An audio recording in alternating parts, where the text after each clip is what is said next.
thème de ce jour, eh bien, ce sera marcher dans la volonté de Dieu. Marcher dans la volonté de Dieu, première partie.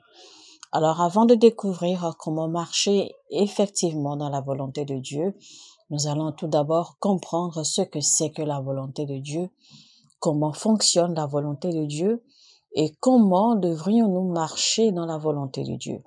Et quelle est véritablement ou quelles sont les volontés que Dieu a pour nous. Alors, installez-vous confortablement et on y va. Donc, nous allons comprendre la volonté de Dieu et comment fonctionner dans la volonté de Dieu. En temps normal, j'ai souligné 9 dimensions de la volonté de Dieu. Et nous allons essayer de travailler ou de décortiquer l'une des dimensions de la volonté de Dieu proprement. Alors, personnellement, il y a 4 choses qui font que la volonté de Dieu est très, très importante pour moi. Et nous allons, à travers les Écritures bibliques, comprendre cela. Alors, premièrement, la première chose qui fait que la volonté de Dieu est très importante pour moi personnellement, eh bien, ça concerne le ministère de Christ. Alors, le premier fact, c'est que le sommaire ou la totalité ou la somme totale, d'accord, de la mission de Jésus sur terre, eh bien, c'était d'accomplir la volonté de Dieu. Donc, toute la constitution du ministère de Jésus-Christ sur terre, c'était pour accomplir la volonté parfaite de Dieu. Alors, si la vie de Jésus-Christ, notre Seigneur sur terre, n'a été que pour le but d'accomplir la volonté parfaite de Dieu, cela voudra dire qu'il est très important que nous comprenions ce que c'est que la volonté de Dieu réellement. Jésus-Christ a dit dans Jean 4, verset 34, « Ma nourriture est de faire la volonté de celui qui m'a envoyé et d'accomplir son œuvre. » Vous voyez? Donc Jésus-Christ lui-même l'a confirmé dans Jean 4, 34 que son but, sa mission sur terre, sa raison de vivre sur terre est d'accomplir la volonté de celui qui l'a envoyé afin d'accomplir son œuvre sur terre. Il dit également dans Hébreux 10, verset 7, « Alors j'ai dit, voici je viens, dans le rouleau du livre, il est question de moi pour faire, ô Dieu, ta volonté. » Continue encore en disant dans Jean 6, verset 38, « Car je suis descendu du ciel pour faire non ma volonté, mais la volonté de celui qui m'a envoyé. » Voyez-vous, c'est l'une des raisons pour laquelle la volonté de Dieu fait partie des socles ou est le socle principal de notre vie en tant que chrétien. Alors, le deuxième fact ou le deuxième fait qui fait que la volonté de Dieu pour moi est très importante, en étudiant les Écritures, je me suis rendu compte que la mission principale de l'intercession du Saint-Esprit, eh bien, c'était pour que Christ et que nous puissions accomplir la volonté de Dieu. Il est écrit dans Romains 8, versets 26-27. De même aussi l'Esprit nous aide dans notre faiblesse, car nous ne savons pas ce qu'il nous convient de demander dans nos prières. Mais l'Esprit lui-même intercède par des soupirs inexprimables. Et celui qui sonde les cœurs connaît quelle est la pensée de l'Esprit, parce que c'est selon Dieu qu'il intercède en faveur des saints. Donc, la raison pour laquelle le Saint-Esprit intercède pour vous et moi, c'est pour que nous marchions dans la volonté parfaite de Dieu. J'essaie de vous montrer pourquoi la volonté de Dieu est primordiale dans notre vie. Et beaucoup de chrétiens, malheureusement, ne connaissent pas la volonté de Dieu. Même nous qui enseignons la volonté de Dieu, eh bien, la plupart du temps, nous ne connaissons pas véritablement quelle est la volonté de Dieu. Troisième fait, c'est que le souci majeur ou l'intérêt majeur du corps apostolique ou de l'intercession du corps apostolique, c'est que les saints soient équipés à faire la volonté parfaite de Dieu. Ensuite, Paul dit dans Colossiens 1, verset 9, « C'est pour cela que nous aussi, depuis le jour où nous en avons été informés, nous ne cessons de prier Dieu pour vous et de demander que vous soyez remplis de la connaissance de sa volonté en toute sagesse et intelligence spirituelle. Colossiens 4, 12. Épaphras, qui est l'un des vôtres, vous salue, serviteur de Jésus-Christ, qui ne cesse de combattre pour vous dans ses prières, afin que parfait et pleinement persuadé, vous persistiez dans une entière soumission à la volonté de Dieu. Vous voyez donc que l'intérêt ou la mission des apôtres a toujours été d'intercéder pour que l'Église puisse connaître Dieu, puisse recevoir la connaissance parfaite de Dieu et pour que l'Église puisse marcher dans la volonté parfaite de Dieu. Finalement, la Bible dit que celui qui ne comprend pas la volonté de Dieu et qui ne marche pas dans la volonté de Dieu est insensé. Il est dit dans Éphésiens 5, verset 17.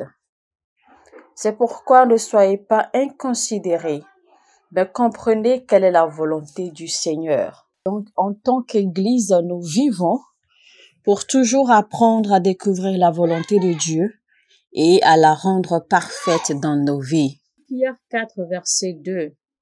Afin de vivre non plus selon les convoitises des hommes, mais selon la volonté de Dieu, pendant le temps qui lui reste à vivre dans la chair. Donc, la vie d'un homme ne se résume pas à ses possessions, à ce qu'il a ou à ce qu'il n'a pas, à ses positions qu'il occupe, à sa classe ou à son standard, etc., à ses réussites, à ses accomplissements, non.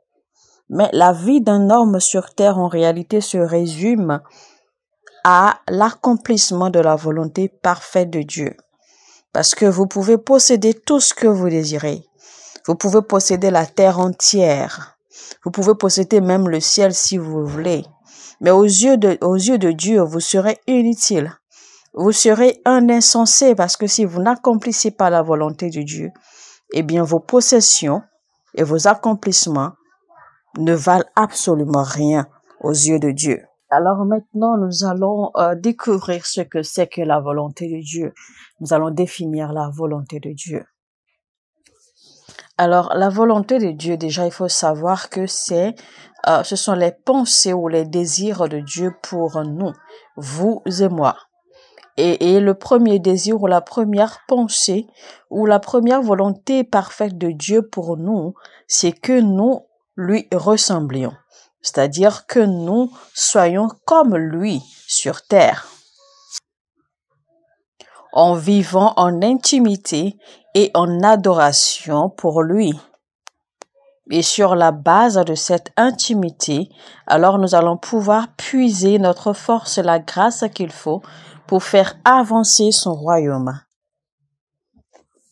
Donc, si on doit résumer ce que c'est que la volonté de Dieu sur 3 points, eh bien, premièrement, c'est que nous soyons comme lui ou que nous devenions comme lui sur terre. Voilà pourquoi dans Genèse 1, 26, il a été dit, Dieu dit, faisons l'homme à notre image et à notre ressemblance. Et c'est pour cela aussi que Paul a affirmé et Paul a appuyé en disant qu'aucun homme dans la chair ne pourra te connaître. Et voilà donc pourquoi la totalité, d'accord, du ministère du discipulat, eh bien, c'est que nous marchions et que nous grandissions pour venir à la ressemblance de Dieu en toutes choses. Donc, si tu n'es pas en train d'être transformé pour arriver à la ressemblance de Christ, eh bien, tu n'es pas encore dans la volonté de Dieu. Le deuxième aspect de la volonté de Dieu, c'est que nous ayons une intimité avec lui. Deutéronome 32, verset 9. Car la portion de l'Éternel, c'est son peuple. Jacob est la part de son héritage. Donc, notre ressemblance à Dieu, en fait, ici, c'est que quand les gens nous regardent, quand les gens nous voient, il faut qu'ils voient Dieu à travers nous. Il faut qu'ils voient Christ à travers nous. C'est ce que nous appelons, en fait, ressembler à Dieu ou être comme Dieu sur terre. C'est ce que nous appelons ressembler à Christ. Et ensuite, nous devons développer une intimité en adoration pour lui. et avec lui. Donc, si un homme n'arrive pas à avoir, ou si un homme n'a pas de relation intime et de relation d'adoration avec Dieu, eh bien, ce dernier n'est pas dans la volonté de Dieu. Et si un homme n'a pas la capacité d'exercer ou de manifester l'autorité du royaume partout où il entre, eh bien ce dernier n'est pas dans la volonté de Dieu. C'est donc cela la somme totale de la volonté de Dieu.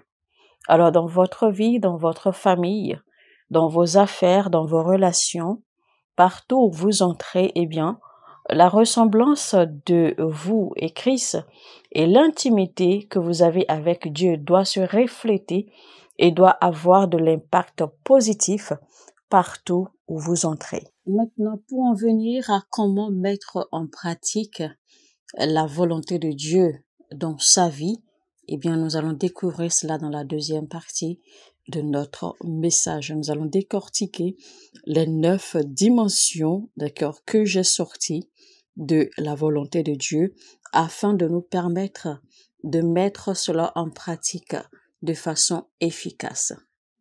Alors, mesdames et messieurs, on va s'arrêter là pour cette première partie, et je vous retrouve très très rapidement pour la deuxième partie. C'était donc l'apôtre Michael Oropo dans le message intitulé La volonté de Dieu. Marcher dans la volonté de Dieu. Marcher dans la volonté de Dieu. Sur ce, je vous dis que Dieu vous bénisse. N'oubliez surtout pas de liker, cliquez sur le bouton j'aime et partagez au maximum. Partagez autant que vous pouvez. Abonnez-vous si vous n'êtes pas encore abonné. Une fois abonné, n'oubliez jamais d'activer la cloche de notification.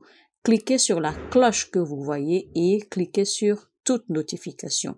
Cela vous permet, d'accord, d'activer les notifications chaque fois que nous publions des messages. Vous allez recevoir immédiatement la notification qu'il y a un nouveau message.